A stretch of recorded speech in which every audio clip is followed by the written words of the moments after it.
अस्सलामुअलैकुम फ्रेंड्स, आप मेरे चैनल पर पहली बार आए हैं तो मेरे चैनल को ज़्यादा से ज़्यादा सब्सक्राइब करें, लाइक शेयर और कमेंट करें, शुक्रिया। सोनम, तुम्हारे पति क्या करते हैं? लता, वो कुछ नहीं करते मैडम, वो अभी कुछ कर नहीं सकते। लता थोड़ा रुकती है और पलक झपकाकर कहती है, सोनम एक एजुकेटेड लड़की है, बड़ी एमएनसी कंपनी में नौकरी करती है। जॉब के दौरान ही उसे प्यार भी हो जाता है। मानो उसी के ऑफिस में दोनों को पहली ही कुछ मुलाकातों में प्यार हो जाता है और लगभग 1 साल की डेटिंग के बाद ही दोनों शादी करने का फैसला भी ले लेते हैं।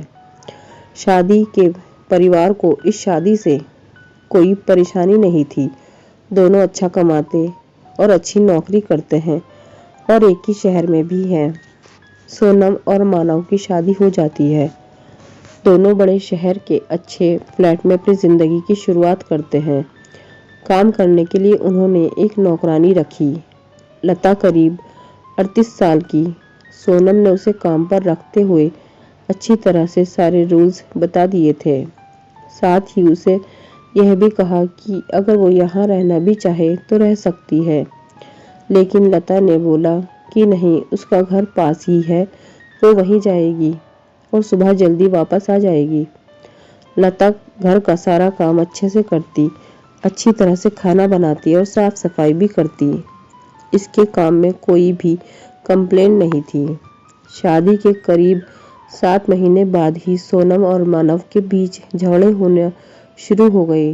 हर छोटी छोटी बात पर झगड़ा होने लगा। पहले भी झगड़ा छोटा हुआ करता था, जो थोड़ी सी बात से शुरू होकर खत्म हो जाया करता था। लेकिन फिर भी कभी कभी इन दोनों में कई दिनों तक बात नहीं होती। ऑफिस की बातें भी उनके झगड़े का एक प्रमुख कारण रहती थी। उन दोनों को लगने लगा कि उन्होंने एक दूसरे से शादी करके गलती कर दी है।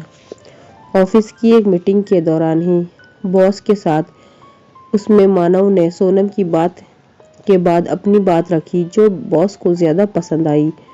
इस बात से सोनम को बहुत गुस्सा आया और वो बात हमेशा की तरह इस बार भी उनके घर तक पहुंची। सोनम ने इस बात को लेकर मानव को बहुत कुछ सुनाया। साथ ही उसने नौकरी छोड़ने और तलाक की बात भी कही। लता ये उनकी सारी बातों को, सारा झगड़ा हमेशा से सुना करती थी। बस वो अपने काम में लगी रहती। जब खाना बन जाता तो वे दोनों को कहती। ज्यादातर वो लोग अलग अलग बैठकर ही खाते थे। सोनम अगले दिन ऑफिस नहीं गई। दोपहर तक अपने कमरे में बंद रही। लता ने मैडम का दरवाजा भी नहीं खटखटाया। उसे अच्छी तरह पता था कि अभी कुछ भी नहीं चाहती। दोपहर के बाद सोनम अपने कमरे का दरवाजा खोलकर बाहर आई। लता किचन साफ करके अपने घर जा रही थी। उसके हाथ में उसका एक छोटा सा झोला था। सोनम बाहर आते ही लता को चाय के लिए कहती है। लता चाय बनाने लग जाती है। सोनम का मूड ठीक नहीं। सोनम किचन में लता के पास जाती है। लता उसे खाने के पूछती है। सोनम बोलती है, नहीं, अभी सिर्फ चाय दो। सोनम लता को पूछती है, तुमने खाना खाया? लता, नहीं मैडम, मैं खाना ले लिया है, मैं घर जाकर खाऊंगी।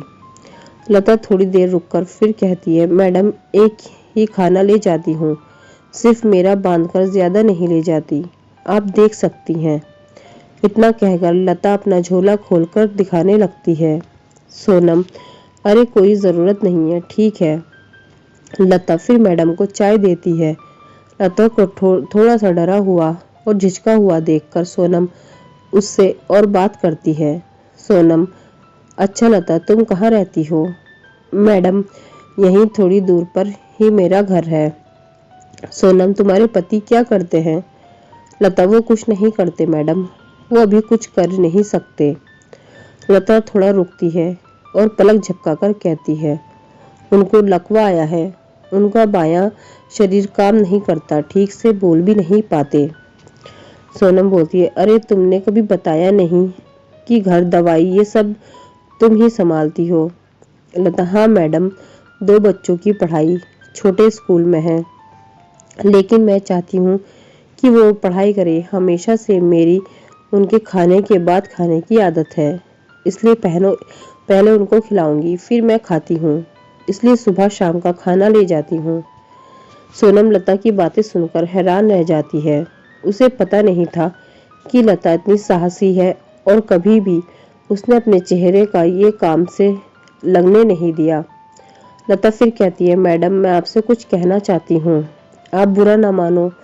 तो सोनम ने तुरंत ही जवाब दिया, हाँ कहो ना प्लीज।